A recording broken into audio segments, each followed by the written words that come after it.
Hi friends. ఇదేంద్రా బాబు ఎక్కడ ఎక్కడ పడితే అక్కడ వీడియోలు చేస్తున్నారు అనుకుంటున్నారా?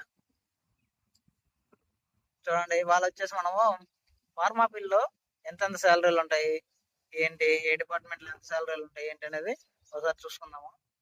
మెయిన్ వచ్చేసి ప్రొడక్షన్కే నాకు మేబీ శాలరీలు ఎక్కువ ఉంటాయి, గట్టిగానే ఉంటాయి. ఎందుకంటే అక్కడ హార్డ్ వర్కింగ్ ఎక్కువ కాబట్టి ప్రొడక్షన్కి శాలరీలు ఎక్కువే ఉంటాయి.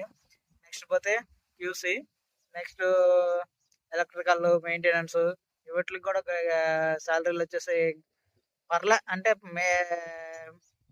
మినిమంలో ఉంటాయి. 20,000, 25,000 అలా ఉంటాయి. ఎక్స్పీరియన్స్ బేస్ చేసుకుని అలా వెళ్తుంటది. హైయెస్ట్ శాలరీ వచ్చేసి ప్లాంట్ హెడ్కి, వాళ్ళకి, మేనేజర్లకి, హెచ్ఓడీలకి వాళ్ళకి ఉంటుంది. 2 lakhs 3 lakhs దాకా ఉంటుంది. సో మెయిన్ వచ్చేసి ఫ్రెషర్కి వచ్చేసి ఎంఎన్సీ కంపెనీలు అయితే 16,000 17,000 ఇస్తాయి. నెక్స్ట్ పోతే చిన్న చిన్న కంపెనీలు వచ్చేసి 15,000 14,000 16,000, ఇప్పుడు మాక్సిమం 15,000 పైన ఇస్తున్నాయి అన్ని కంపెనీలు కూడా.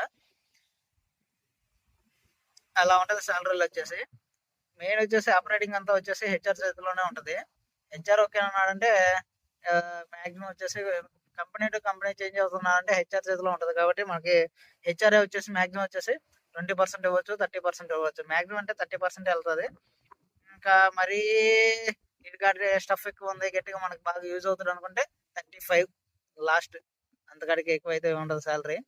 అది నెక్స్ట్ చిన్న చిన్న కంపెనీలు అంటే మీకు తెలిసిందే, 10% 15% ఆ లోపలనే ఇస్తుంది. ఓన్లీ ఫర్ ఎంఎన్సీ కంపెనీలు అయితేనే 30% ఇస్తుంది. సో అలా ఉంటాయి శాలరీలు. Please subscribe our YouTube channel. Thank you for watching.